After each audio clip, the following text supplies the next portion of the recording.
So, if everyone could just briefly describe what they did to prepare for that, to get Jacob caught up, and then I'll just describe a little bit of the journey.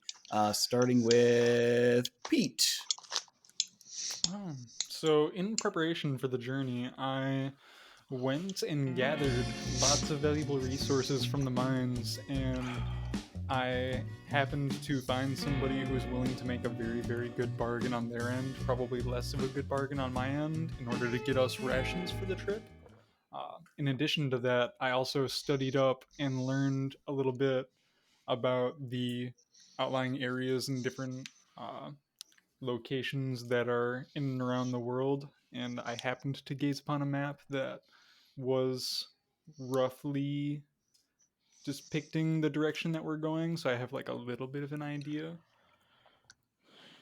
And to that effect, you know that where you all currently are in the Red Canyons are kind of just the name given to every canyon out this way. Technically, Carrion Canyon is an offshoot of the Red Canyons, and Ghosttown, which is currently across the way, is partially built into like the rock surface of it, and then also there's a town on top.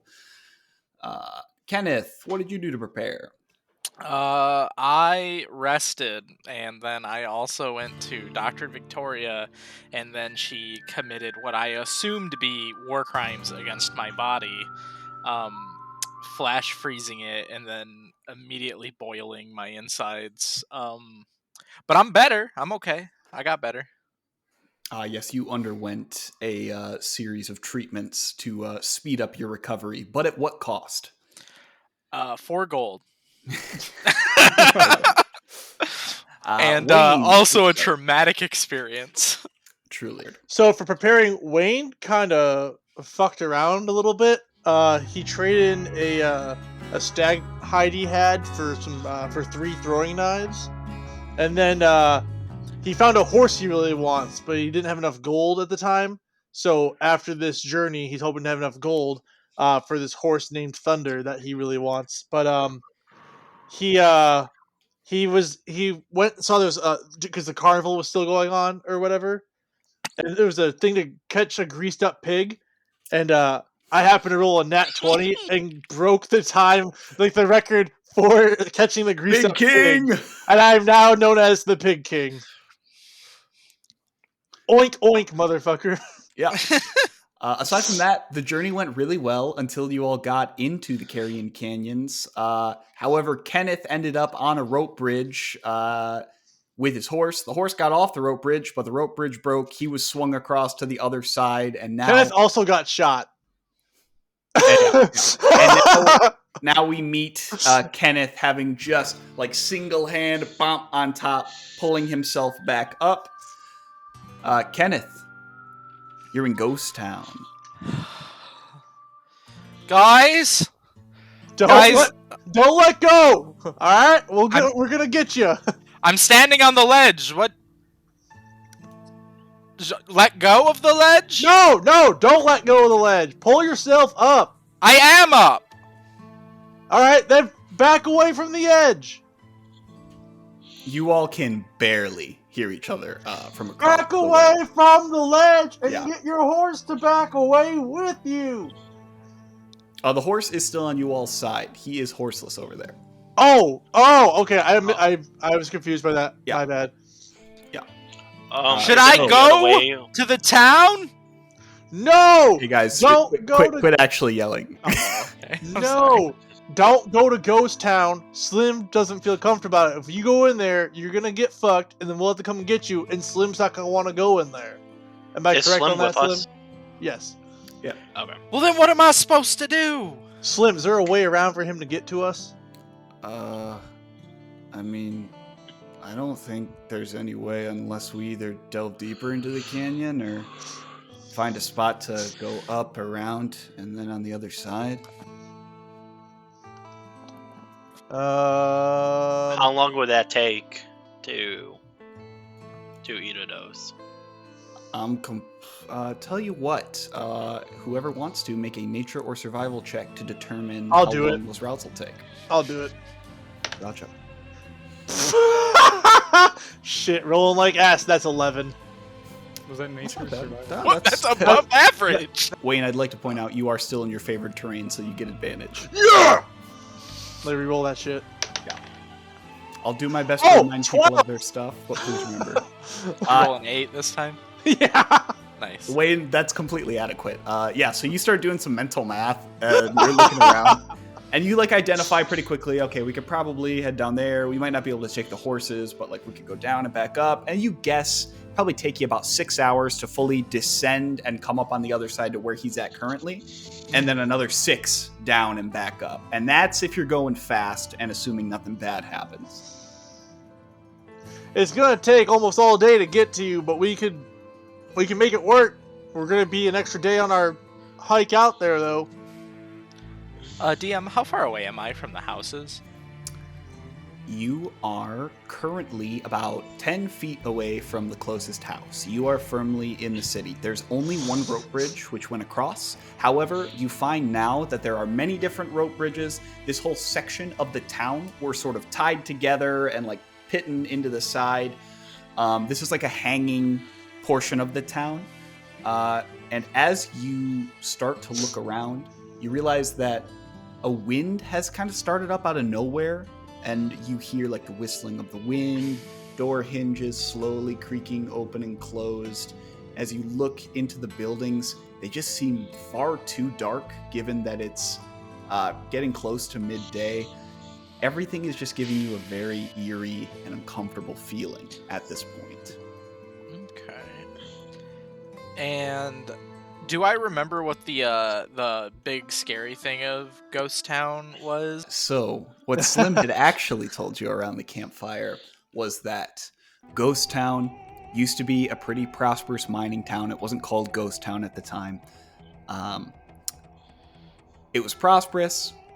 However, they did not welcome some of the Eventide peoples as they came through, or so the story goes. They had captured and tortured one of the shaman of the people, thinking that it would keep the town safe. They thought that the Eventide peoples were invading. The shaman cursed them, but apparently people see the spirits of those who have departed and also those they have betrayed, or so the story goes. We love a big There's some curse. stuff in there. Differing stories. Some people say a curse for 7 generations. Some people say things about betrayal. It's DM, I have a Understand that question. word. That's okay. How high up is the slope of the canyon that we're on our side? So this canyon is not necessarily extremely wide. It is, however, incredibly deep.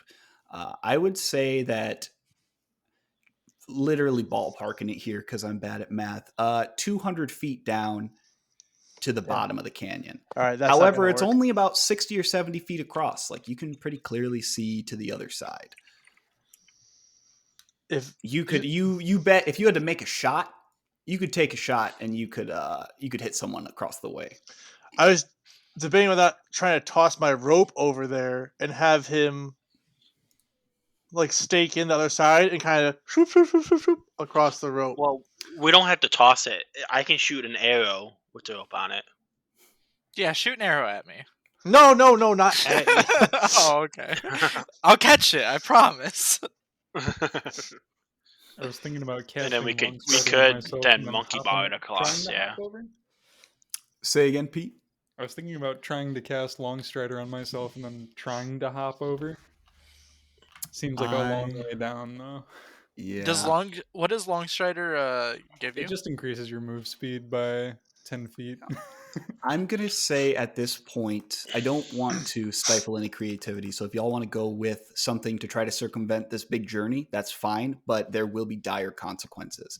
So the DC for anything that has to do with like negating this whole day of travel is going to be at minimum a 20. And that's for something that very likely would work. That's like easy. Interesting. And then it goes to 25 for something that, and then, yeah. So Okay. I'll have y'all make the decision now. I'll tell you what will happen. If you decide to travel, each person who is a part of the party will dismount, and you all can each make one ability score to try to circumvent or get rid of one of those 6 hours to get across. We're going to treat the travel time kind of like a health bar. So you could, at best, get it down to a 3-hour journey there. And the same thing on the way back. I like that. However, Kenneth, if they go on this journey, you're going to have to deal with some stuff on your end. Oh, I figured as such. So Sure it'll be How all- far the can journey you that we are beat your talking little about guy, is to go Colton? around or to come down.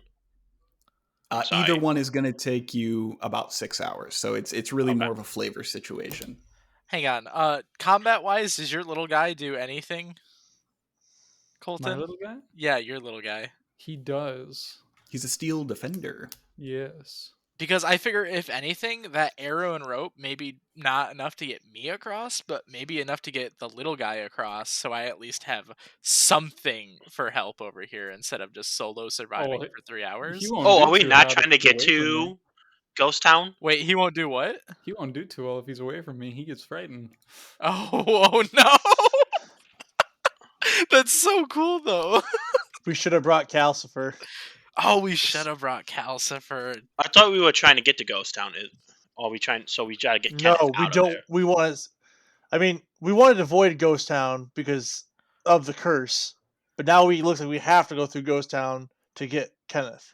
Right. Also, DM, I guess I'm kind of thinking about this town here. Is it like strung scaffolding that is overhanging like the canyon, Yes. and then that's how this town looks, and not like carved into the walls of the canyon? A little bit of each. So Oh, there okay. are like rooms that are carved in, and clearly there was once like a mining operation that was down here. Okay. But there are also, it seems that people added on, they were running out of room up top, or someone thought it was cool. There were mages out here. They're like, yeah, we can do this. So partially, a lot of these platforms, like you said, are scaffolding being held up by rope. Also, you can see from time to time there's a little rune etched into it, which clearly makes the whole floor like lighter. It's like a anti-gravitational rune. Ah, okay. Yeah. So this place is partially held up by magic and partially held up by rope. Okay. I think on my end, I will try my very best to not end up a dead, bloody mess. I think you all should go for the journey, personally. But there's 3 of you. Y'all can make your own decisions. So you I don't would think? like to make the trek down. I say we make the trek and just get over there. Okay. Kenneth, are you armed? I'm gonna You still have all of your belongings. pull out my pistol and the rifle and hold them like this. All right. Stay put. We're gonna get to you. I'm just gonna wave and turn around and just kind of soak in what I'm looking at here in front of me. All right, let's do these Absolutely. rolls. Yep. So basic skills, challenges, rules, but we're only doing one. So pick a skill that is different from what everyone else is doing. It's going to be a DC 12, so 12 or higher. You cut down on the time. The only thing that's going to give you more time is if you critically fail on one of these. So I'm gonna roll survival. I don't know about you. What y'all are planning on doing? I was gonna do survival. I've I'll got do some acrobatic and carefully step my way down. What'd you pick, Colton? I think I'll go with perception and see Alright. if I can identify a good way down. DM, since it's survival, I get to roll twice, correct? Because of Yep, the it is favored cool. terrain. Then I'm gonna go ahead and do my rolls. For sure. Okay, well the first one's gonna be a 23. Or sorry, 24. Math. Oh, off the table. So you nat 20. No, it wasn't that. It was 19 plus whatever. Oh, 5. Oh. So I rolled a 23 All right. for survival. Yep.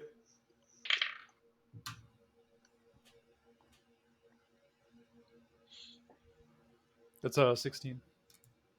And Shunsui? 13. 13. All right. That is 3 successes. This journey will only take you all an hour. So effectively what happens is that Pete fairly quickly starts talking to Wayne about what he had identified the way down. And Pete, you really pay very close attention. You're used to working at high, you had to climb up, work up on top of effectively skyscrapers. So you aren't too weirded out by it. You pretty quickly plot out what is probably the best and safest route, but you do decide that it's probably safer to leave the horses with Slim here until you all get back. Am I also As leaving my Steel Defender over there? a Steel Defender could come with, if you want. Let's Honestly, go. I'm fine with him like literally riding on your back or your shoulder, like in Perfect. the picture you had. Sweet. We'll say that he is fairly light, as long as you haven't like loaded him with junk. So he's made of aluminum. Yeah, effectively.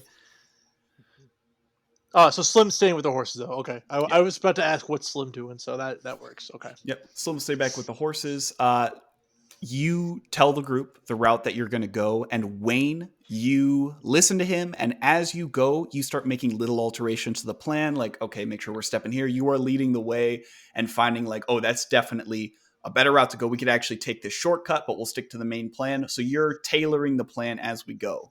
Okay. Shunsui, once you all reach the bottom and begin climbing up, there's a couple of portions where there's not really a trail anymore, and you need someone to fully climb, knock the thing in, and actually like tie rope. So you are leading the climbing of the actual way until you can get to a better spot. So it takes you all probably about really just an hour to get down. You're making good time. And as you start going up, it takes about 2 hours just because it takes a long time for Shunsui to properly climb into the right position, knock one in, tie the rope around, climb to another good position. And he does that for the majority of that time. And you all make your way to the top. Roughly around the same Kenneth is area. dead. Yeah, the same area that Kenneth was. However, Kenneth is not currently there. In Dakota, they just finished up. They all succeeded, so you only got to make it for 3 hours. Oh, thank God. You guys are the best. Thank you. I love you, So- baby. We're going to play out each hour here. All right. Not in real time. Can I get a free action before we start this real quick? Absolutely. I would like to unshoulder my rifle, and we're gonna clear with the rifle. All right. The Ironheart game rifle, I believe, is the Gotcha. one that I have. How many shots does that bad boy have? Currently, I have 10 ammunition for it. Yeah, what's the reload property? Reload 1, reload 2? Reload 1. Oh, but you have your ability. Awesome. Yes, I can negate the loading property. Also, the reason why I'm running this rifle is it's 1d10 piercing. You load the first shot in there. And are you seeking to kind of stand your ground or to find like a decent way down or around, I guess? I've always been taught to run and hide. I'm not much of a stand at the wall type, so I'm gonna go ahead and walk at least into the town to try and find a good spot to hole up until. Absolutely. What is your passive perception? Passive perception? I don't like that fucking question at all. It's 12. Your passive perception is 12. Okay. So you begin making your way deeper into the town. Are you trying to head up to the top? It's not a far climb. There's actually stairs that are etched into it. Or are you trying to stay in this kind of undercroft of the city? Would I be able to tell what side of the city they'll end up coming up on? Presumably, since you can see now that they are descending, they'll probably be nearest to the undercroft. Then I will try and a little bit of like predictability and like hoping that I will find my way to the nearest point of contact to where my party is going to be, and I'm going to Gotcha. make my way towards there, or unless I'm already there, in which case I'll just slink nearby. No, you can definitely move closer to where they'll probably come up. So you begin making your way there. The creaks, the wind whistling, they kind of have you distracted, and the hair on the back of your neck starts to stand. And as you begin to make your way further north, which is kind of along the canyon wall where they are descended,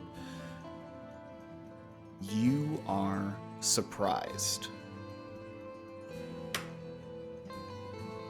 Does a 17 hit? Yes. You're going to take 2 points of bludgeoning damage as you feel a hand rise up and slam itself against the side of your leg. Can I turn towards where I got hit from? Do I see anything? You turn and you see a decrepit and rotten corpse. It has just hit you kind of in a... It wasn't a lot of damage. It clearly didn't have a lot of strength, but it hits you and it looks up at you and just lets out a... "Oh."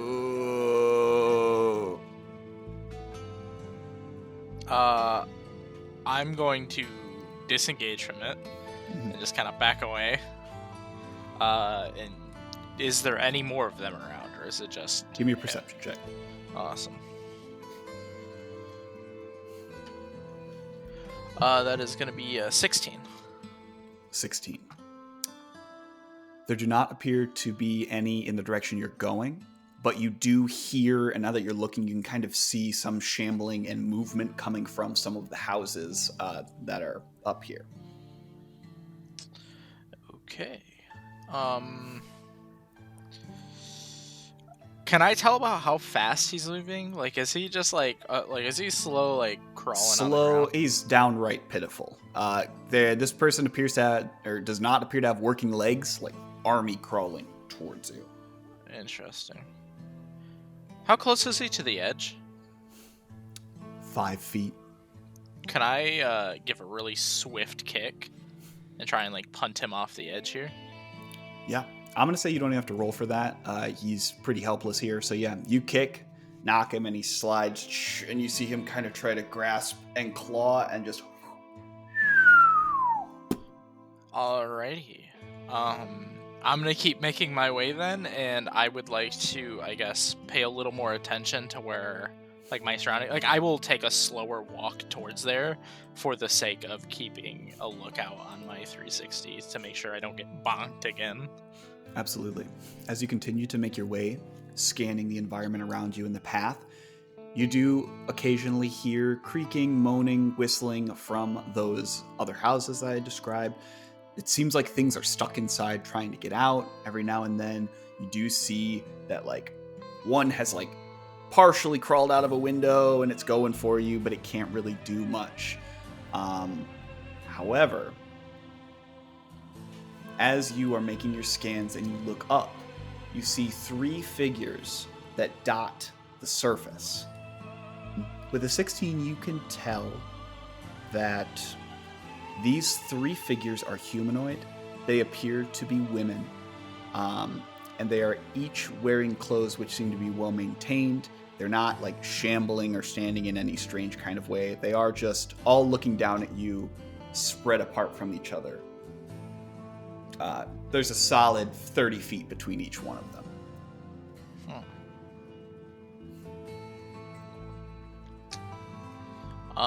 So will I be moving away from them if I keep going, or am I in the area I need to be? You will be moving away from them. You still have further that you can go. Can I ask for advice from my party members? Because I want to go check out what these fucking shaman ladies are doing up here. Do whatever makes the best story. That's my advice. That's kind of how I'm feeling. Like, I feel like it would be a lot more fun, but a lot bigger chance that I end up with my head on a stake if I go.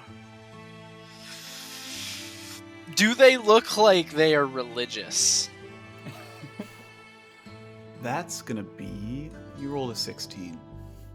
Like, do they look like maybe not my deity, but maybe some kind of coven? They don't appear to be a coven. They don't even appear to recognize that there are others beside them up there. It seems like each one is individually here looking at you. Okay. How far away am I from them? Like, am I like 60 feet, but Okay. up. 60? They are above, is there looking down. is there a staircase like leading up to where they are? Yes. Okay. I'm gonna shoulder my rifle, and I'm going to take out the pistol, and I will start making my way up the stairs. You start making your way up the stairs, and the 3 of them are no longer in your view. As you begin ascending, you you get about halfway up the staircase, and you feel rather than hear, you intuit something behind you. Have you ever felt like someone's watching you, and then you look and someone is there? Yeah, you feel like someone is watching you. Don't like that. When if I glance over my shoulder at like, do I feel like it's kind of like behind me? Can I just glance in the direction that like where it is and then be like? You glance behind you, and it seems like one of the women with some curly brown hair is standing behind you, not very far, like 10 feet. The one that I saw up top? Mm-hmm. And she's 10 feet below me now. Mm-hmm.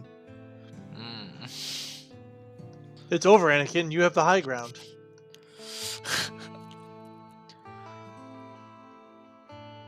I'm gonna walk towards her. I'm gonna approach her. I don't know if you had decided, but Kenneth, what does your birth mother look like? I don't know, DM. I haven't thought about it. Well, we already have the image that mostly sticks out to you is her curly brown hair. It's more wavy. They're large curls. She's a fairly squat woman, pretty stout. Your family were ranchers. They were salt-of-the-earth people. That's why your situation when you were born startled them so much and why you were sent away to the temple. So you see her, and you can't quite distinguish her face because you don't have many memories of it. She just appears to be a nondescript woman with curly brown hair. She looks at you, and she reaches out towards you, holding out her hand as if she desperately wishes to grasp your hand.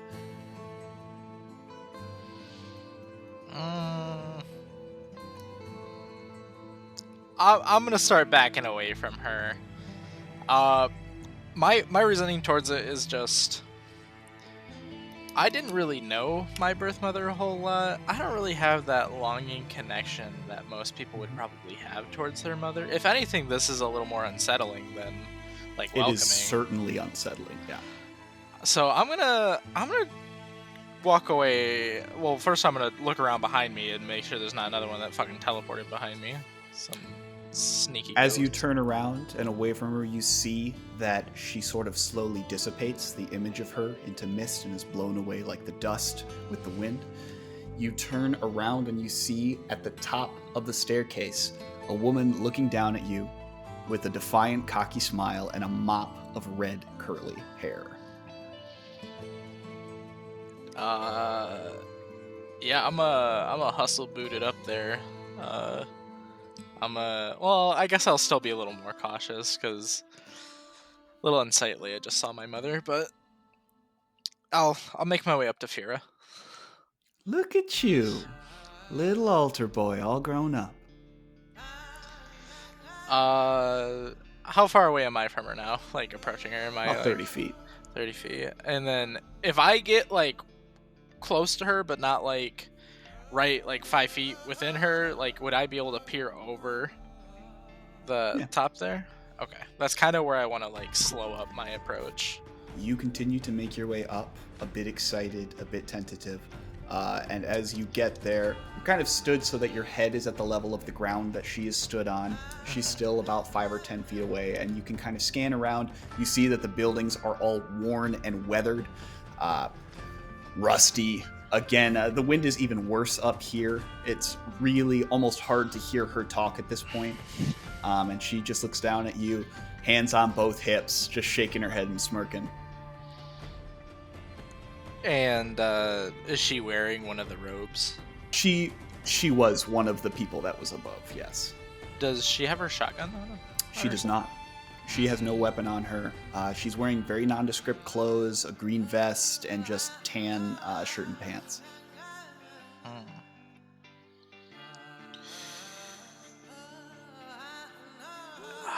It's just so good to see you. I thought you were dead. I saw him cave your skull into that rock. The sound it made break 1,000 hearts over. Altar boy, you've always been a poetic tyke. I am most surely dead. But feel quite lucky to see you one more time. What are you doing here?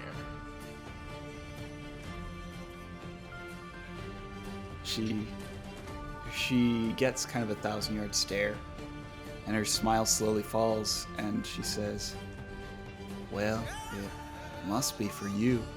And then the wind blows, and just like your mother's image had vanished, like dust on the wind, she disappears.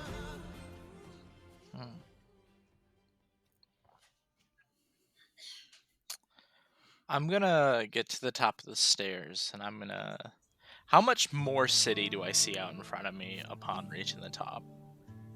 A good amount. Larger than BOOMTOWN currently is. Not quite as big as you believe it once was, given the amount of foundations that BOOMTOWN has.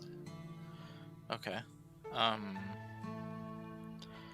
Where about would Town Square be for this? I think I want to head towards that. You can head towards Town Square. You can guess it'd be about the center of town, so you can begin heading that way. At this point, the wind has whipped up. There's a lot of groaning and moaning, and you see now that many of these pitiful, weak townsfolk that have been cursed are shambling towards you. They see you. There's no hiding from them. And as you make your way into the town center, you see on many sides them all coming towards you. They don't necessarily seem hostile, but they're not exactly friendly either. They just look desperate.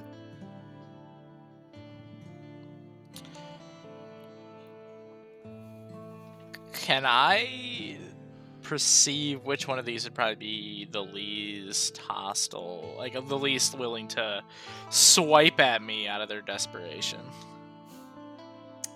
Oof. Insight, I guess? Okay. I know it's kind of a long shot there, but anything.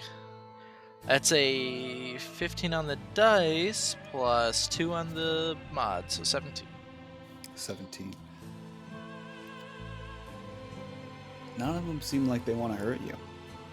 Okay. I guess, They seem like they envy you. Probably because I'm not dead. I don't know if they're actually dead. I'm going to try something. I'm going to grasp my amulet, think down really deep, and I'm going to try and put my hand onto the chest of one of them. And I would like to use 1 point of my lay on hands pool to cure a disease. You lay a hand on one of them as it shambles towards you. You feel the radiant energy rise up in you. Your eyes lightly glow. It travels down under your clothes. You can see it shining out. It's that bright into this creature.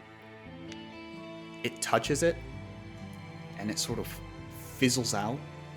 And from behind you, you hear a voice say, "That's not how that works." I'm whipping around. I don't know about y'all. Behind you, you see a woman that you know, but you don't know how you know her.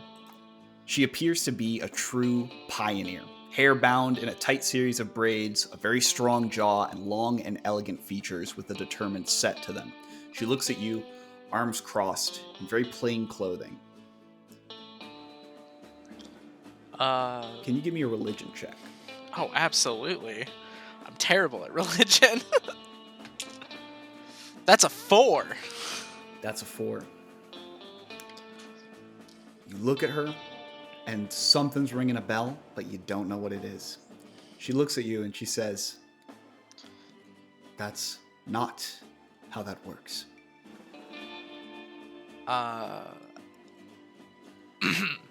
Howdy, ma'am. What are you doing around here? These parts, not exactly safe. You've returned to the path, my son. My son?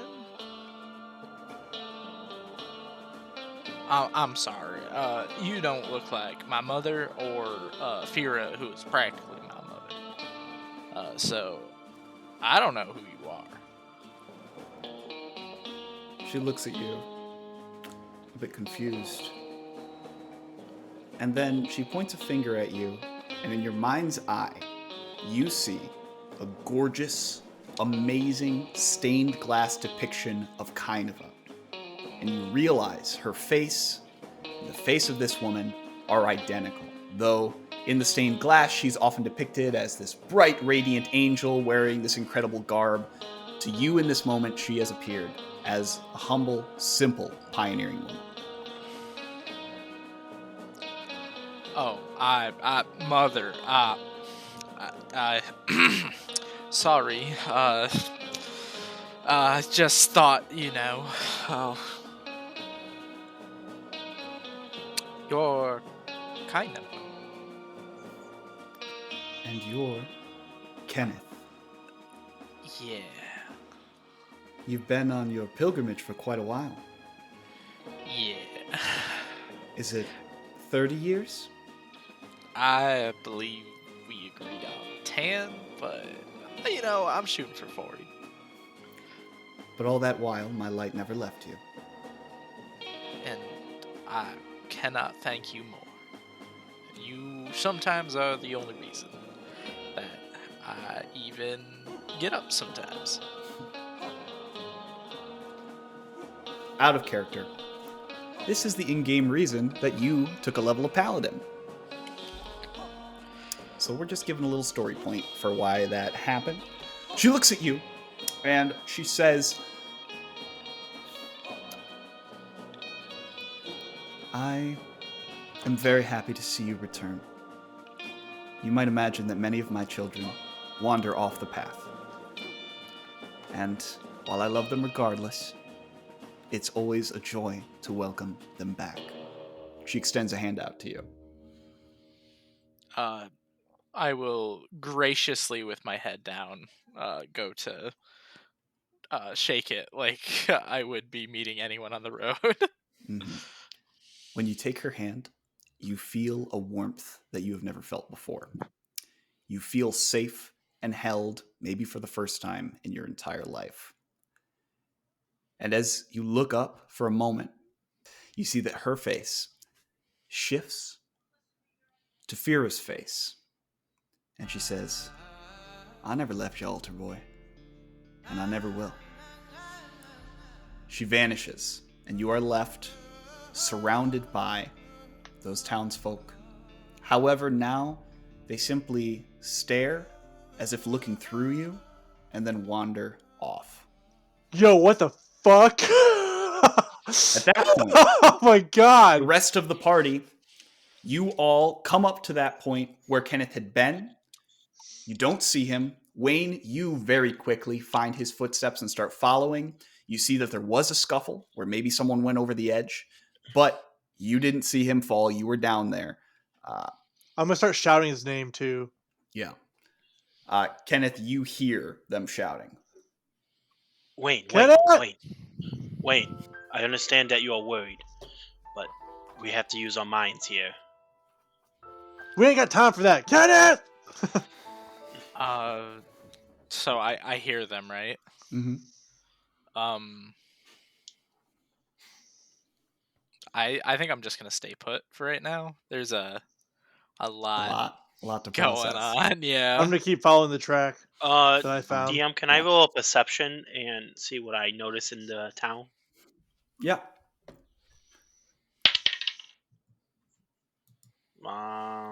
That's gonna be a 7. It's a 7. You don't notice a lot. Kenneth, Wayne, you continue along the trail. I assume everyone's kind of following along. And Shunsui, you eventually see some of the undead wandering villagers, and that probably takes up the majority of your attention. But yeah, there's really not a lot here to see aside from the fact that it's an abandoned town. I am going to point out the villagers to my party members. Are the villagers coming towards us at all, or are they just kind of wandering about? They appear to be wandering.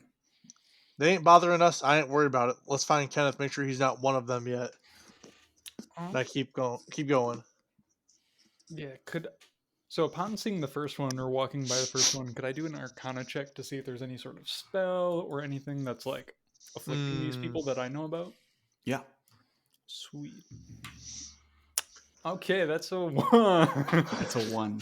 This is so far beyond you. You understand the world of numbers and spells, like engineering, things that are meant to have like a solid purpose.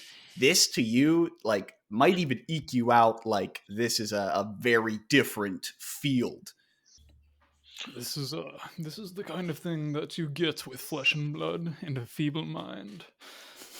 Take notes now, boys. For you see, one day we could become this exact thing if we don't advance.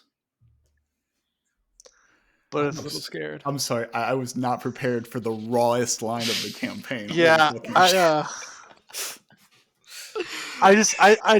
Wayne turns and looks at Pete and goes, "But that's what makes us human, doesn't it?" Pete is a walking existential crisis. Yeah. Oh my God. goodness. I love it. Woo, baby. Kenneth, at this point, if you so choose, you see the party before they see you, so you can give them the time to find you, or you can walk towards them. I'll start walking towards them. I got nothing better to do. I'm gonna take Edbert off my shoulders and put him on the ground because he's a vigilant boy and he can't be surprised. Awesome. Yeah, Edbert rolls around. He's looking around, and he's the first one to spot Kenneth. He sort of tugs at your pant leg, and he points. I see Kenneth over there. It appears that he's just standing there. It's a bit unruly, a bit frightening, maybe.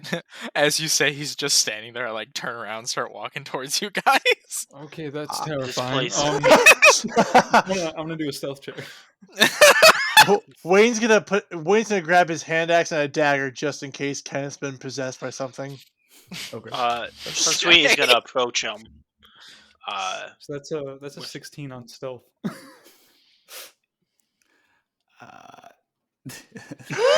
Okay, so before all the rest of the stuff happens, everyone's passive perception, I believe, is less than that. So Pete, you kind of like slowly back away, and then you just sort of like back against one of the walls of the houses.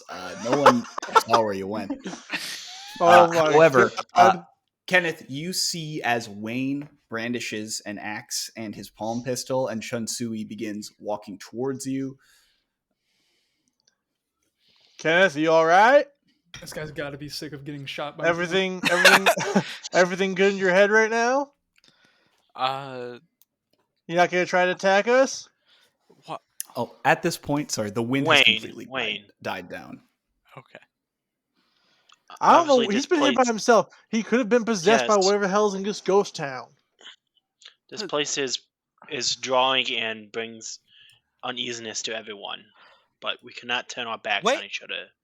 I'm not turning my back on him. It's in case he goes for me. Wayne, how do you think the undead work? I've read stories. It's not like you get possessed by a demon. What's that man's name? Strahd? You ever heard of him? I've heard horror stories about that Strahd fella.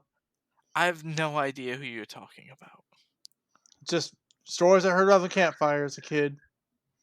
Yeah, maybe you've been listening to a couple too many. I holster my gun and my axe. You are, of course, talking about STROD, the completely copyright-free demon monster of Bartovia. Exactly, that one. I'm gonna look at Kenneth. Are you all right? What happened? And as you look at Kenneth, you see that his eyes are faintly glowing with a white light. I'm rather parched, but other than that, I feel. Oh, that's right. Your wine flask or your water flask was on your horse. Here, I got some water you can have, and I pass him my flask. Oh, thank you. No, my friends. Let's find Pete and let's get out of here. Pete's right behind. Where the hell did he go? Pete! At this point, I'll emerge, just making sure that everybody was safe. It's all good. Scary Thank you, town. I Pete. got the jumps too. We should I just appreciate we it. should head out of here. I don't think we'll have any problems with the townsfolk. You all make it back, and it takes you roughly the same amount of time. A little bit longer because you're having to climb down, mostly on the ropes that you all had left behind, and you can salvage them as you come back. So you get back across. It takes you like 5 or 6 hours. Slim is there with the horses. Kenneth, Buttercup is doing okay. She wasn't too badly hurt by that fall. Good. I'm glad. I Doesn't- was worried. Yeah. Who did everyone have? Pete, you had Lucky, right? Mm-hmm. I had Wayne- Bill. Wayne had Bill. I forgot there was a Bill. I had Speed no demon. idea who I had. Shunsui, I think we decided that you had Snowflake, which was just like a white, kind of like show pony. Wow, I see how you guys. We figured it fit your regal character, you know? Yeah, come on. An elegant white horse. Yeah. You all get back. Yeah, you're Slim- rich. Slim is happy to see that you're You doing don't all know right. that. You have ass. You'll hop back on your horses and continue to make your way. It takes you a few more hours today, and you are up back on the surface. And pretty much a day, a night at the campfire goes by as you all make your way to Carrion Canyon, which, as I said, is an offshoot of this Red Canyon. So, is there anything you all would like to do as you approach? 18. Okay. It's not a canyon. It is an illusion. No. The Carrion Canyon is much shallower than the other one. This is probably only about, like 100 feet. It's like half as deep. It is, however, much wider than the previous canyon. It is very clear that there was once a lake that existed here because a lot of basalt and salt deposits down at the bottom here. You all don't know why it's called Carrion Canyon. However, Pete, you want to give me a history check real quick? Yes. Nat 20! Seriously? Yeah. Pete, It's not a you- start. I told you. Pete, you've heard tell of Carrion Canyon. It was a new mine when you were still working there, and it was supposedly the richest mine of arcane materials in the area. The only reason you didn't hop ship and go over there was because you were already signed into that contract with the Derby Mining Co. But you heard that it was absolutely popping off. It was pretty new. They'd only been working on it about 6 months. And right before your incident where you were teleported away, disaster struck. And they started calling it Carrion Canyon because famously, all of the hundreds of people that had moved out there were found dead. And nobody knew why.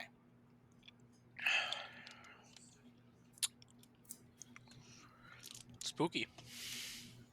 With the 20, you also know that they had recently broken into a natural chasm or cavern, and that people told of strange fairy fire lights that were seen in there. These purples and greens and blues, which were fantastical. People thought they were cool until everyone turned up dead. Welcome, gentlemen, to Carrion Canyon. Thank you. You all make your way down to the bottom. You see the salt deposits beneath your feet. And it's hard to believe that this canyon was once filled with hundreds of corpses. It looks like nothing's been here in a very long time. However, as you begin walking and get about midway through the canyon, you can still see ahead of you probably a couple of football fields worth, very long distance. You all hear someone shout out, "Hold it right there." I'm going to stop. In front of us? Behind us? It is coming from somewhere along the rock wall. Can I roll to see if I can see where this voice is coming from? You don't need to roll because as you all look around in the direction of the voice, you see a gray-skinned man standing about 7 feet tall. He has a shotgun in his hands that he's just lazily holding in one hand, kind of resting it against his shoulder with the barrel pointing up into the sky in a casual look. And he says, "You picked a bad day to get lost." From either side of him, you see 2 other people. One of them is a dwarf, and the other one is a Kenku, appears to be a raven man. Both of them are also brandishing firearms. Each one of them just has a pistol that they're just kind of like, they're resting their hands on it. They don't have them drawn yet. Not quite sure I'm lost, fellas. My good sirs, we mean no harm, and I would like to do a persuasion that, because in Shunsui mind, we mean no harm. Yeah. Go ahead. I'm going to say it's a DC 15. 15. 15 meter beat. He looks at you, and he gives you an odd look, and he says, "If you mean us no harm, then as I said before, you picked a bad day to get lost." Look, fellas, we know that there was an altercation and some goods were taken. We just come to reclaim those goods without any problem. Now, if you want, y'all can keep some of it, but we gotta take back most of it back to those gentlemen so they can finish off their business. I'm gonna roll persuasion on that. Okay. If you're trying to convince them to do that, that's a DC of 20. Fuck me. All right, let's go. Oh no, that's a 2. He looks at you, and he actually starts to laugh a little bit. He says, "Are you actually lost?" No, we were coming looking for you, fellas. Well, we don't know we are looking for you. No, we know we were looking for you. That's why we came out here. I'm not gonna bullshit this. I was asked to retrieve the goods that were stolen. I don't want to fight y'all. Yes, we were told we would retrieve the goods, but we don't know if these people took the goods, did we? There's a dwarf, a Kenku, and a Goliath, and there's a couple of humans with you, so I'm sure they're out scattered around here somewhere too. Kenneth, you recognize 2 of these men. I do. I certainly do. Now, gentlemen, if we could all just calmly take care of this, no one has to get hurt, but we gotta take something back to them, and we're not gonna take piddle amounts with us. And I get everyone's gotta make their living and stuff, but I really do not want to get in an altercation today.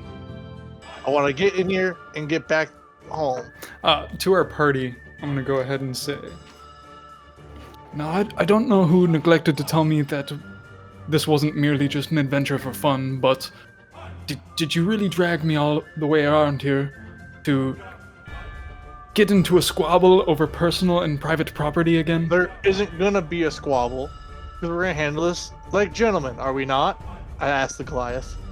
He looks at you, and he cocks his shotgun, and he says, "That's going to be a knot." Well, that's unfortunate. I'm gonna quick draw on them. Can I react to this? What are you trying to do? Can I tell Wayne is about to quick draw? I want to put myself in between his shooting arm and the group of 3 people. I tell you what, to do that, that's going to require you to recognize it in time, so that's going to be an insight check. Okay. Because you're describing not stopping his quick draw, but rather like anticipating it and getting in the way. And getting him to not quick draw is... Yeah. Well, presumably if his friend steps in front of him, he won't. Right. I don't know. Will he not? Wayne sees Kenneth as his closest friend. Honestly, he won't say that to Kenneth, but he's too manly to say it. But that's what he's feeling. Okay, well, that's a 17 on the dice. It's a 19 total. That's a 19 total. You've seen Wayne get this way a couple of times, and yeah, he like tenses in a certain way, and he has a tell where he kind of leans back on his right leg. Mm-hmm. You see Wayne tense, and immediately, Kenneth, you step in front of it. Wayne, where you're about to fully grasp the pistol, and you see Kenneth step in front of you, his back facing you. Is this a coin moment, or is this just a Wayne moment? DM. Oh shit. I think Wayne's gonna stop because he's gonna see his friend in front of him. Gotcha. Kenneth, what are you doing? I'm going to speak to the group of 3 in front of us. Okay. Now, what would the world's handsomest dwarf and a Kenku who knows how to make a soup that'll warm your bones be doing out here with a ruffian gang? The Kenku makes a sound like an audience at a play who has been shocked by something. Yeah. Many swift inhales. However, the dwarf looks at you and really looks at you for a second, and he says, can't be. Altar boy. Altar boy. In the flesh, Archie. What the hell's going on here? Well, Wayne, I believe our good friend Kenneth knows some of them. There might be some room for negotiations, is what's gonna happen, Wayne. Please, I'll Kenneth, take the lead. I'll take that over bloodshed. The Goliath hears that and looks around very confused, and he says, no room for negotiation. You get out of here now. Excuse me, if I could bother, Mr. Large Man, you seem to be the only one as confused as I am here. Could you explain to me a little bit about what's going on? I'm not gonna repeat myself. At this point, he does take his shotgun and he levels it at the group. Well, it's no point in getting into any meaningless violence. Let's go about our way. I've pushed Kenneth out of my way and I've drawn on the Goliath and taking a shot at him. I am not going to contest it because I am having full faith in my boy to not push me over and draw He on just these threw a people. shotgun on you. Are you kidding me? It's like a couple bullets. It's not like I haven't been shot twice today or anything. All right, so real quick from everyone, Pete, are you doing anything aside from what's about to happen with Wayne? I'm going to grab Edbert because I feel like y'all got some bad vibes about you, and I'm gonna step a little bit behind everybody. Gotcha. So Pete, you start backing up Edbert in your arms like you're cradling a baby. Shunsui, are you trying to do anything before this goes down? Again, you all have been around Wayne long enough. You sense that it's coming. Yeah. Can I roll a perception to get a quick, like, I see the people in front of us, but as we know there's supposed to be more, that's only going to be a 5, so. You're just focused on the fact that a shotgun has been leveled at you. I figured. Kenneth, anything before this goes down? I just asked Archie and Crow to step in for me. You're going to ask them to help you out? Yeah. All right, what do you say? Archie, Crow, will one of you step in? Something? Maybe talk to your side? That's going to be persuasion. Okay. DC 14. Bang. 16 plus 5, 21. That's hot. 21. I'm persuasive. Man. So, yeah, you are. You say that, Archie just looks confused, and he kind of has his hands out to his side, not like he's gonna draw, like he actually would rather get out of this situation. You look at Crow, and there's a moment of understanding between you all, and you see him also draw and just subtly turn towards the Goliath. I like to think Crow is the dwarf, not the Kenku. Yeah. And at that, Wayne, flip the coin, bro. All right. I'm gonna let you pick, Dakota. What's heads and what's tails? Heads is you draw and shoot. Tails is you stay put. You're one lucky man, Kenneth Cross. I put my revolver back down. Okay. I'm gonna draw and shoot. I saw a Crow move, so that's what my move is. Wayne, Yeah. You flip the coin. You watch it land on tails. Oh, And then you hear in your mind a ghostly gunshot. The image of that revolver clicks, and one of the white bullets fires. There are now 3 remaining. You watch as time reverses for a moment. It flips back. That crow or that raven flies down and taps your coin. It lands on heads. You and Kenneth will actually both quick draw at the same time. So, yep, here's the whole party. You got Slim over to the right. You've got Shunsui here, Kenneth. Well, actually, Wayne, you would be over here, given what we were just talking about. And we'll say that Kenneth was there. Pete, you actually took Edbert over, and I'm going to say you start with cover because you were trying to kind of back. Also, you'll see that these 3 people are also partially covered. We're going to say the Goliath right here has half cover, so he'll get a +2. Perfect. You all have seen that Crow has actually turned to face the Goliath. He's going to be on your side for this fight. And Archie here has just kind of backed up. He does not appear to be fighting at the moment. Neutral party, huh? Yeah, he's going neutral party with this one. And at that, everyone go ahead and roll me initiative. Woo! Woo! Oh, what did you all roll for your sleight of hands? 12. 12 and 13. 12 and 13. Awesome. Go ahead and roll your attacks. Nat 20. Not 20! No freaking way! Yo, we're about to fuck this asshole up. Let's go. You're going to get full weapon damage and then also roll your damage die on top of that for crits now. That's 16 from Wayne. That's going to be a 17 from me. 16 and 17. What's that total? It's like 30, 33. You both fire.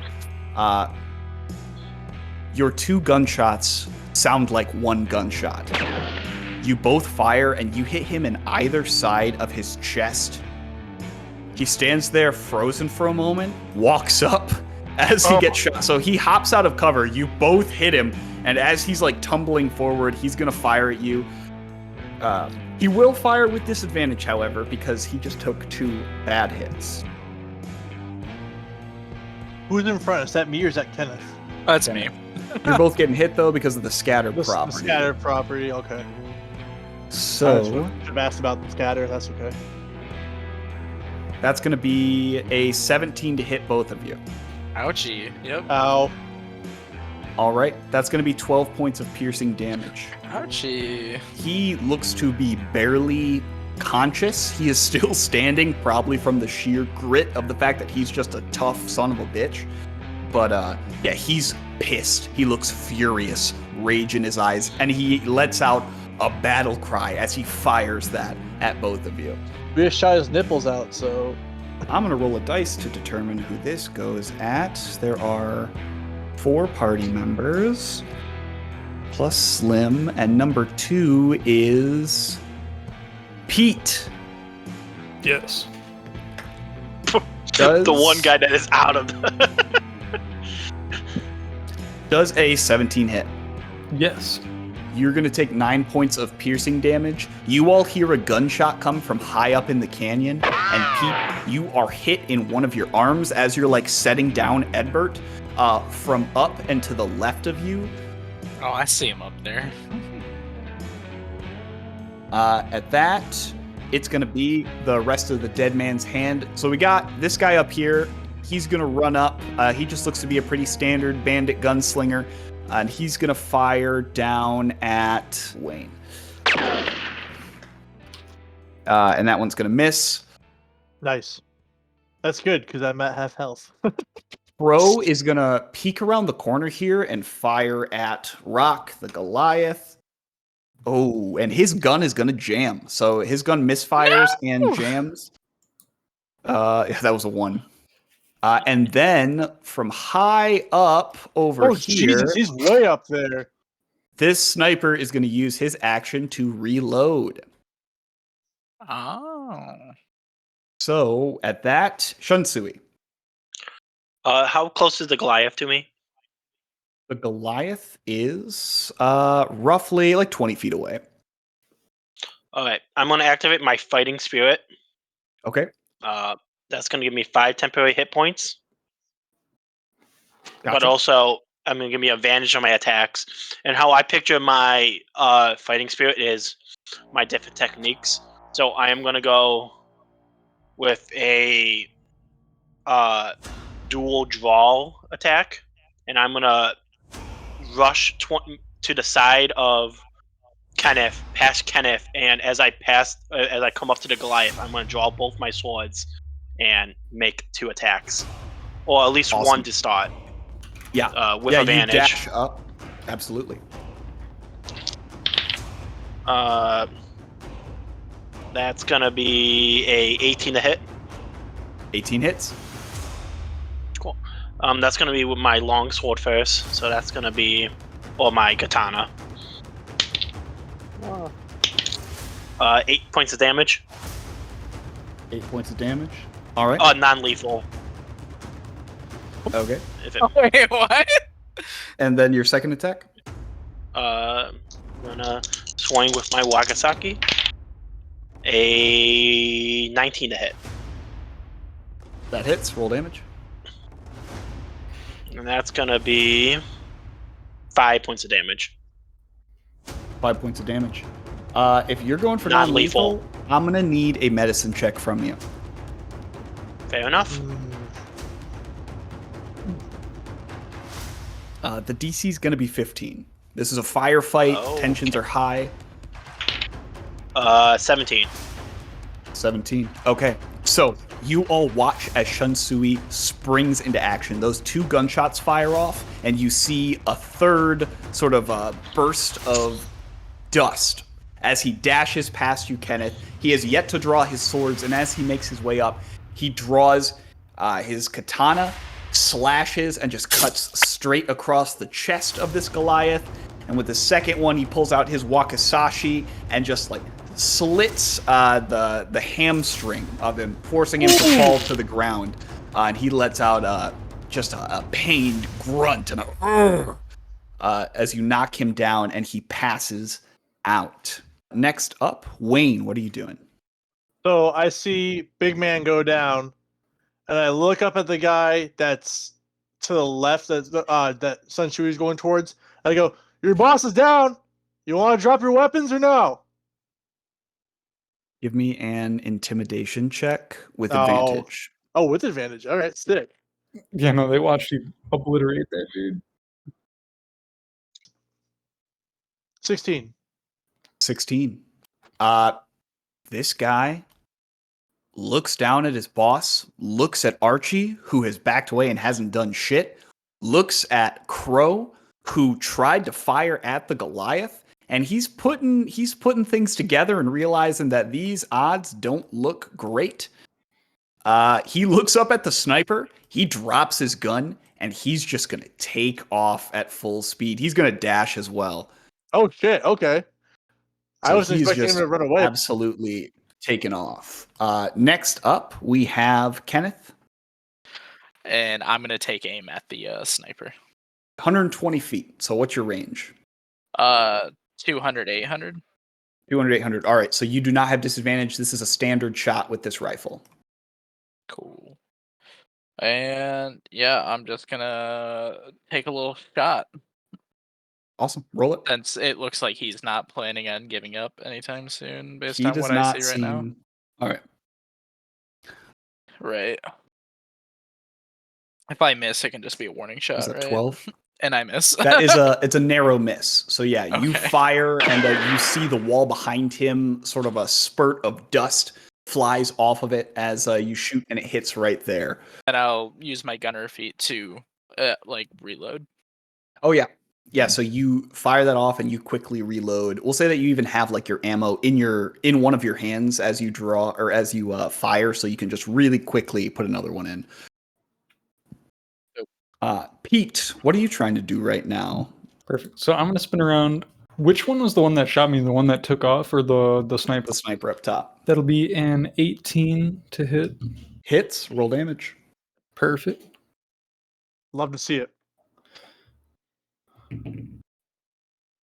And that'll be 6 points of damage.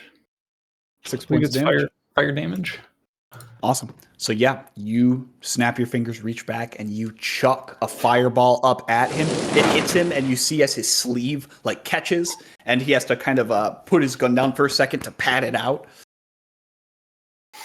Oh, I'm going to put you down if you try to get in the way of what I'm trying to do. And then at that point, I'm going to point up at him, and I'm going to say, Edward, get him. Awesome. What is Edbert's movement speed? So he takes his action like after me. He's got a 40 movement speed. So could I use like a bonus action to get up?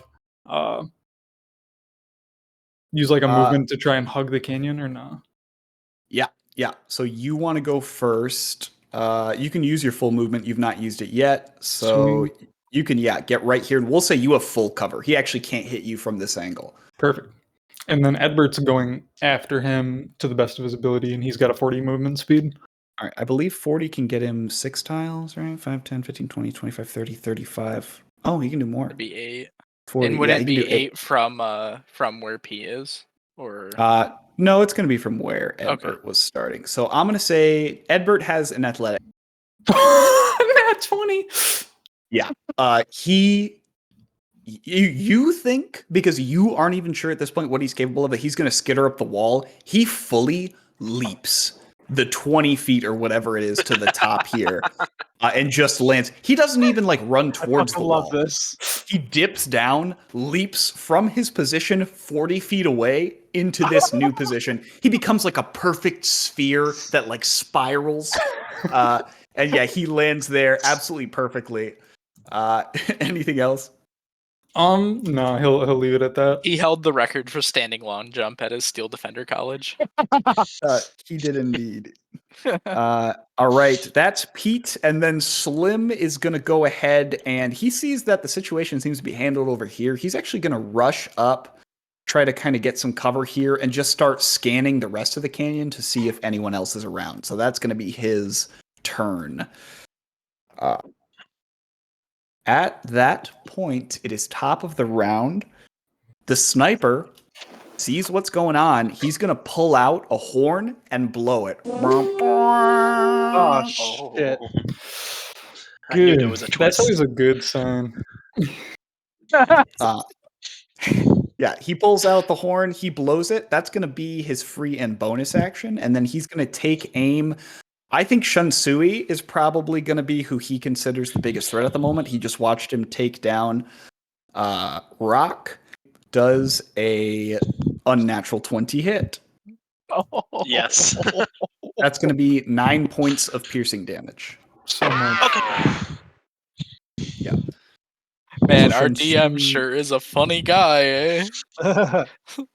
It's an Only funny unusual guy. I 20 killed you hit. last. Real silly times we like to have here. Real silly so- goose. He blows that horn. He fires that shot, and then he's going to go ahead and try to get some cover back here, which, there we go. Yep. You can't hide from Edbert. We will track Yeah. you down, motherfucker. It's going to be Shunsui's turn. How far am I from the top of the first ridge? You are, the closest one is going to be 8.5 or like 9 tiles. Although if you want to try to make acrobatics check for me, we can see if that'll work. Sure, let's do that. That sounds cool. That's going to be a 24. 24. Roll a So 19. you run up, you take a few steps, you leap off, and you are able to make it pretty comfortably onto the top here. I'm going to phase step. Ooh. So I got 30 feet. Yep. And now I'm going to dash. All right. So you can end your turn right up next to him. Well, and now I'm going to action surge. Beautiful. And Dude, make 2 Sunsui's attacks. scary as fuck, dude. Just in a flurry of cherry blossoms, he's suddenly in his face, putting It's a finally dagger time, and guys. knife in him. We It's like, finally became an anime. I've been waiting for today. It only took the samurai to do it. You are already dead. Does a 12 hit? A 12 does not hit, so you strike at him. He puts his rifle in the way and sort of like knocks away your sword as it comes up to him. Cool. I'm gonna then a 22 hit. A 22 does. 6 points of damage. 6 points of damage. You got it. So yeah, it's a glancing blow, but you are able to hit him sort of in his rib cage to the side. Again, it's just glancing, so he's definitely going to bleed, but it didn't get very deep. It scraped along his actual rib cage. Sounds good. That is my turn.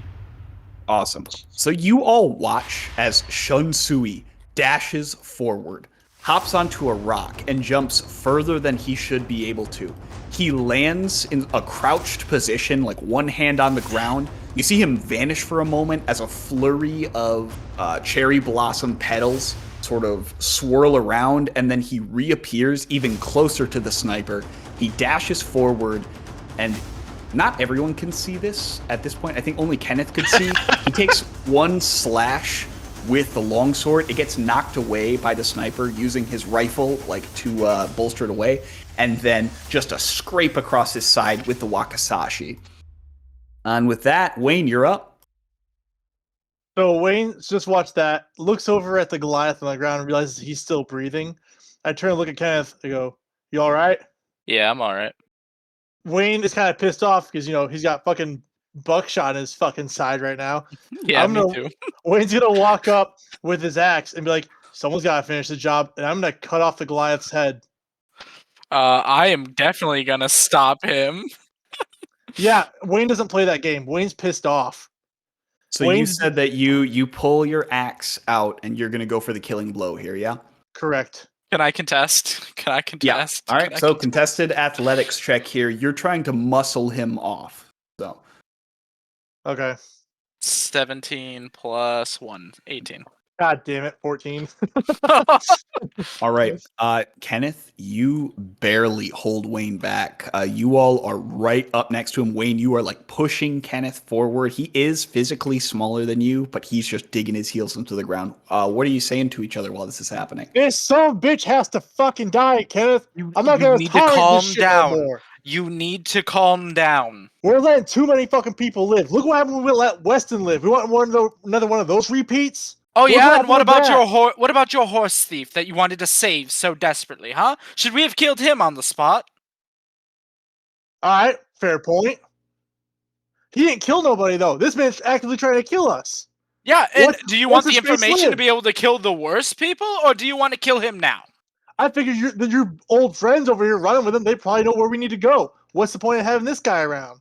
Maybe you should get the whole story before you just start chopping heads off. You all say this as you are literally like locked on each other, like holding onto each other's arms, trying to wrestle away. And at that moment, Wayne, you see just past Kenneth's head. You look out in the distance. No fucking way. And you see a familiar face. Shut the fuck up. I'm gonna push Kenneth to the side, and I'm gonna start sprinting that way. I'm hauling ass. I'll use a dash, whatever the fuck I have to do. I'm sprinting that way. I think Wayne's just in shock. I think I'm just sprinting forward. You see him and you don't even feel yourself start running. All of a sudden, he's just slowly getting closer. You are full sprint, and you close some of the distance, but there's still quite a bit of space between the two of you. Kenneth, you turn and you see that Wayne almost seems possessed. He completely dropped what he was doing and just began sprinting towards this man who is stood over in front of a squat stone building on the rails.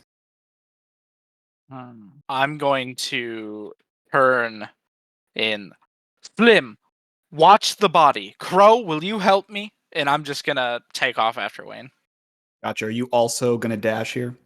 I will try to catch up to him. Yeah, I'll also dash. Yeah, you can fully catch up to him. Crow sees you, tosses his pistol away, and he is also going to try to join you guys.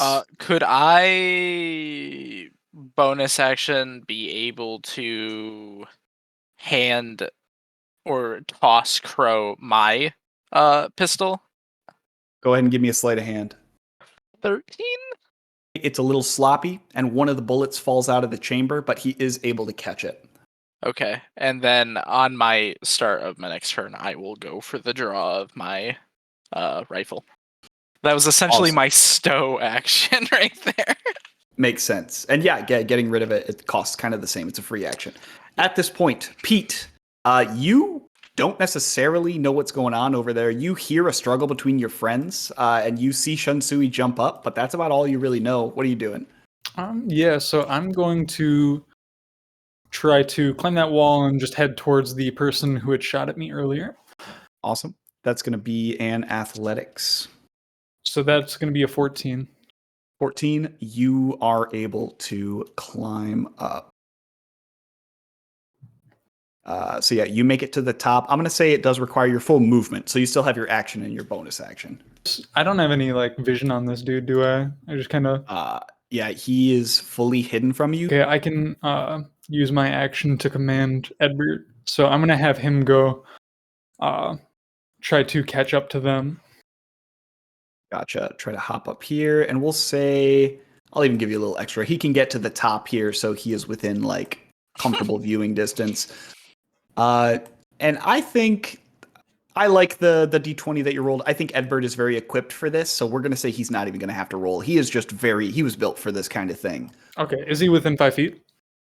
Yeah, he's within 5 feet. He's actually above. Perfect. And then I'm going to command Edbert to do a strike on him.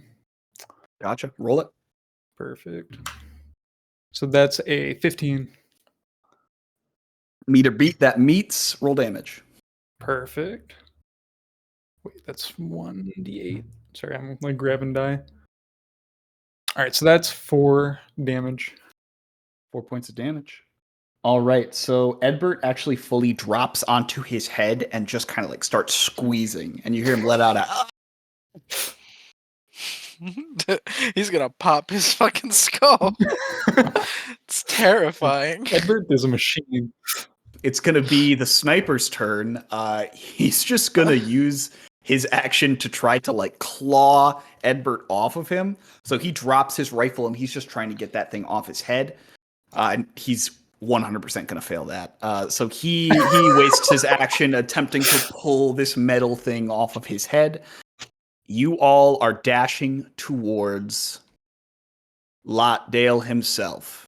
He's going to very gingerly walk forward, casual, as if it were just a walk in the park. He sees you all, and you can just barely make out on his face the biggest shit-eating grin you've ever seen. Lotdale is a half-elf.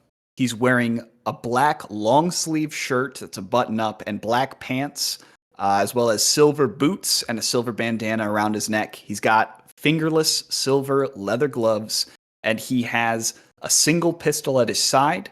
He's missing a couple of teeth. And actually, Wayne, you would notice he seems like you remember, he has that wrinkle. He has a little bit of gray in his hair. He has been magically aged by his dark dealings.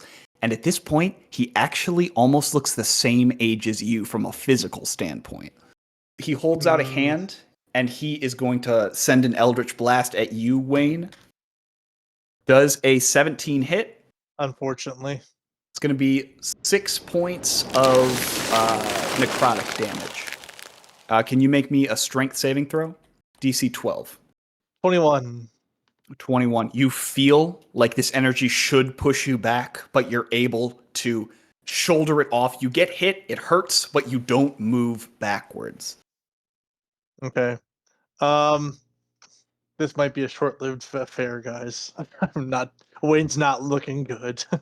All right. And at that, it is going to be Shunsui's turn. Shunsui, you are stood before a pretty helpless sniper. I'm going to say you don't have to roll to hit. You can just do damage. I'm just going to use my sword first. Well, non-lethal. That's going to be 6 points of damage.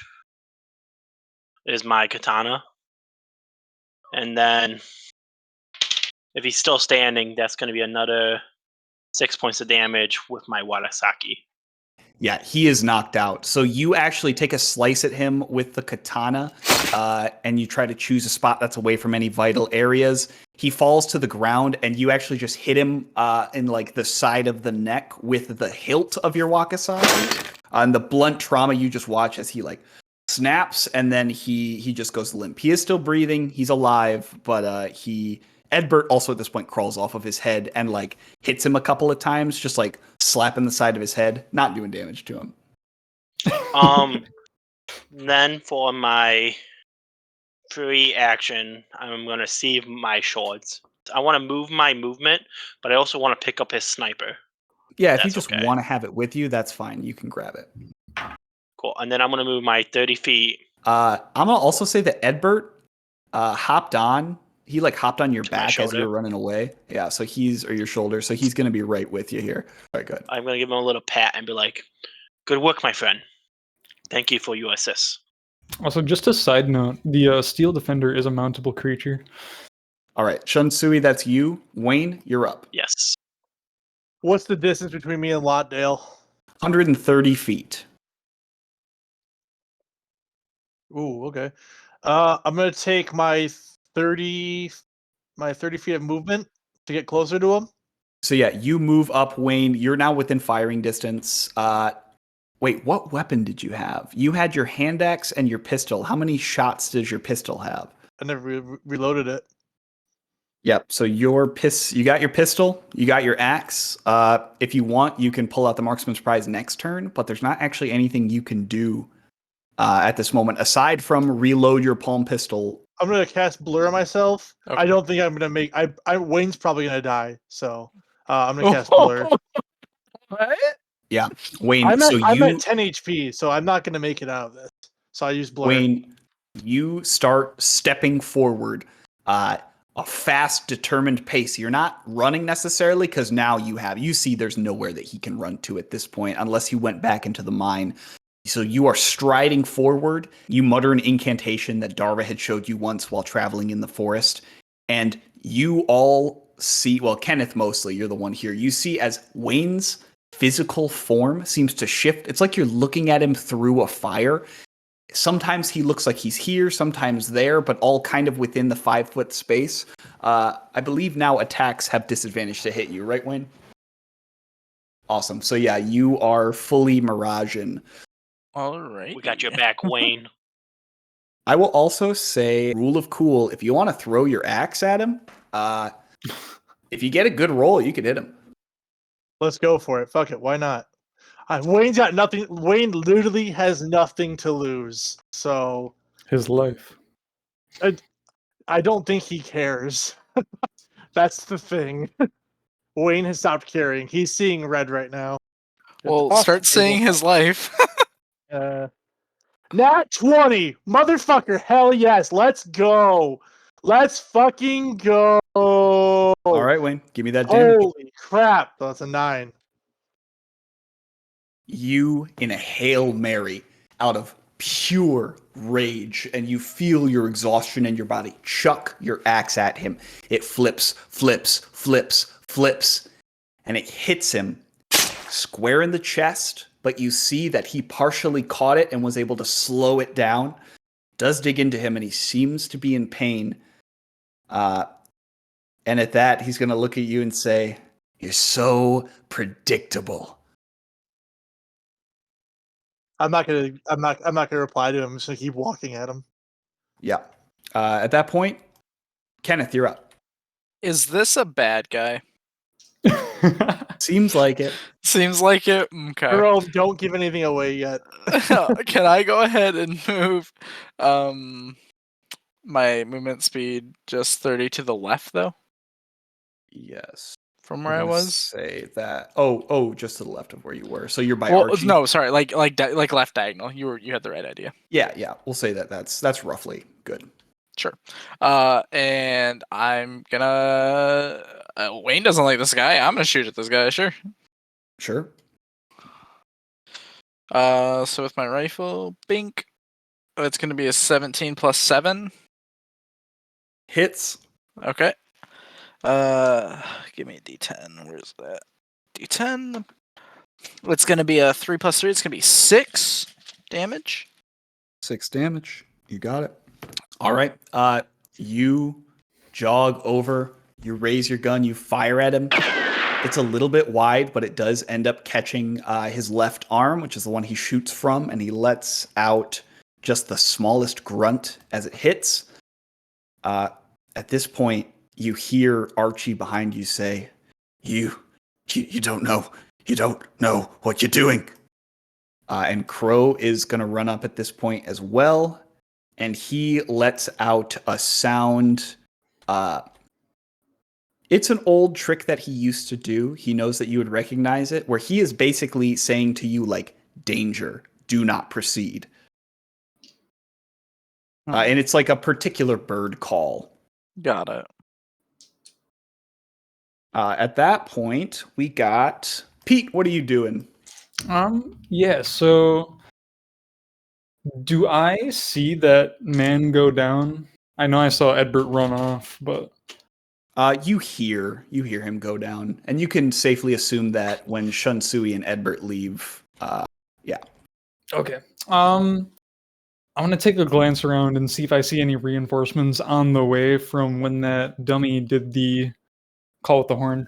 Yeah, you scan the canyon. I won't make you roll for it. There is really no one else out here aside from there is a new face, which you're just now seeing. You see that Wayne and Kenneth are engaged with, and he is down there at the edge of the canyon.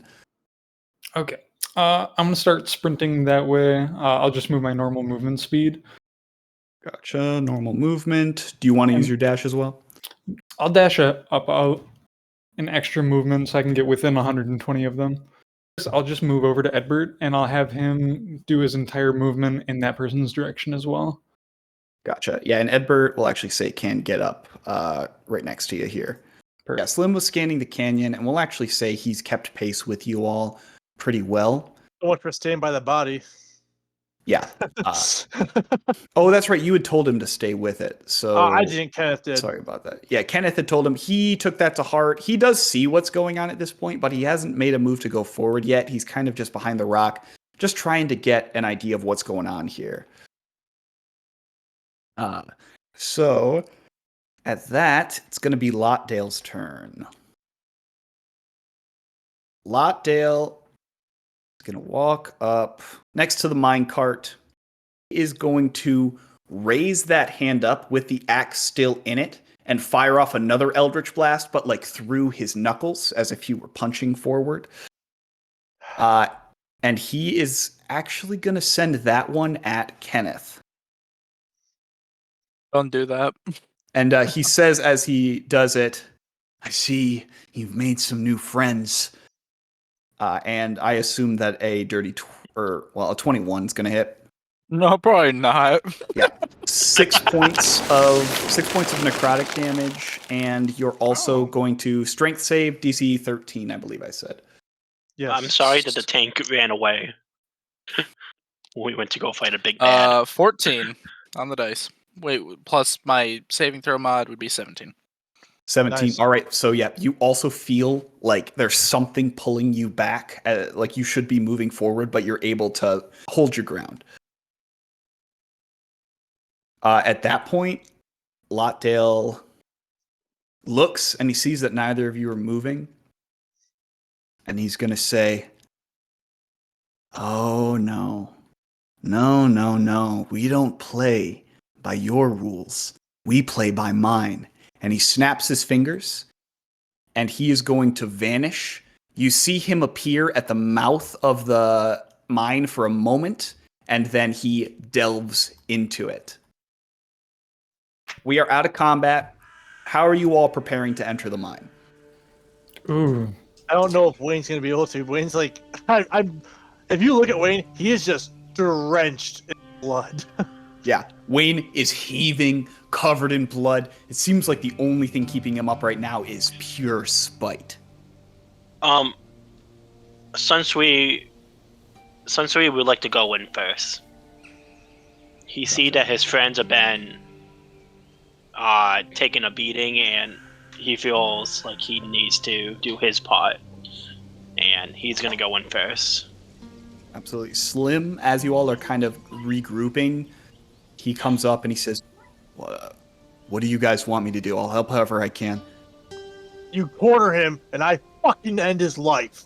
No questions. I start walking towards the mine entrance.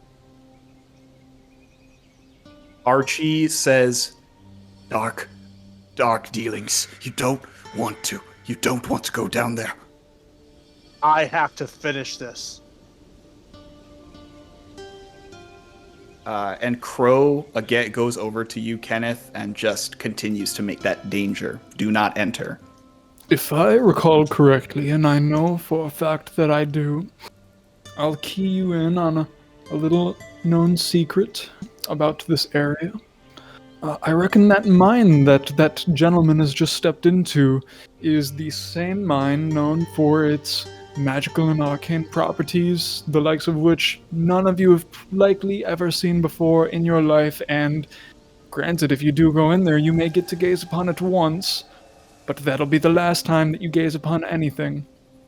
If we're going to go in here, we need to craft a proper strategy. I recommend making Edbert go first. He is quite handy when it comes to blocking attacks or getting in the way of enemies, and I believe his perception is unmatched. Now, we need to be extremely careful, and I don't know if anybody here is good at dispelling any sort of magic properties, but if so, I need you to speak up now, because we need somebody like that in the front. Kenneth, if you would like to respond to Crow really quick. I hear you. I hear you. Crow thinks it's not a great idea for us to head down. Too much danger, in his words. Archie. Yes. My view've changed. Why? What dark dealings are you muttering about? That man, that creature, Lotdale, he took over the raiders. He had them start going through this mine. They're holding back the fungus that kills everyone, but if the warlocks inside are not constantly maintaining to the perimeter and burning away the rot, it's too dangerous to go down there. We were hired to guard the entrance. That's all that I'll do, and I'm sure that's all Crow will do. And he looks to Crow, and Crow seems to be kind of like he doesn't know what to do in this situation. At this point, is it even worth it to go in there, or should we come back when we're a bit more well-equipped? I will say, by the looks of it, I could stick Edbert in that minecart and send him down, but there's no guarantee that he'll come back, and I would be damned if I had to part with a good friend for no reason. Well, my friends, I understand that there is a lot of dog dealing, but would it be on your conscience to let this go? I think we have to venture forth with all precaution and knowledge known. I think we can come up with a situation. If these warlocks are keeping the fungus at bay, we can maybe find a way to keep either one of us take this place, or find a way to keep the fungus at bay and deal with the enemy when we need to. Wayne collapsed to the ground and just bloody, hurling, screaming, like, as loud as he can. Like, it's not like anger, he's like, it's like crying at this point. Shunsui is gonna kneel down in front of Wayne. Wayne, I know we do not know each other's past. Obviously, this is something that means dear to you. This man has done something that has harmed you emotionally and physically. Do you now use your actions to speak? I will follow you as your friend in arm and take your lead. But I prefer that if this man is evil and has done things to harm you, he must be stopped. Wayne's just quiet. He's just kind of staring at the ground, just watching the blood kind of trickle off his face, and just trying to figure out what he's gonna do. I walk over to Wayne, and I'm gonna hand him my water skin. Here, you left your water skin on your horse. Have some of my water. Is there any other way out of the mines besides this entrance that y'all were guarding? Not that we know of. Okay, simple enough then. We have one entrance to watch. I say we just take a breather before we rush down into a potentially deadly area, and I believe, Wayne, I believe you owe us a little bit of an explanation as to why you just start charging someone out of nowhere. I look at Kenneth, and there's like, you can just like see the fire in my eyes, kind of thing. That's the man who killed my wife and daughter.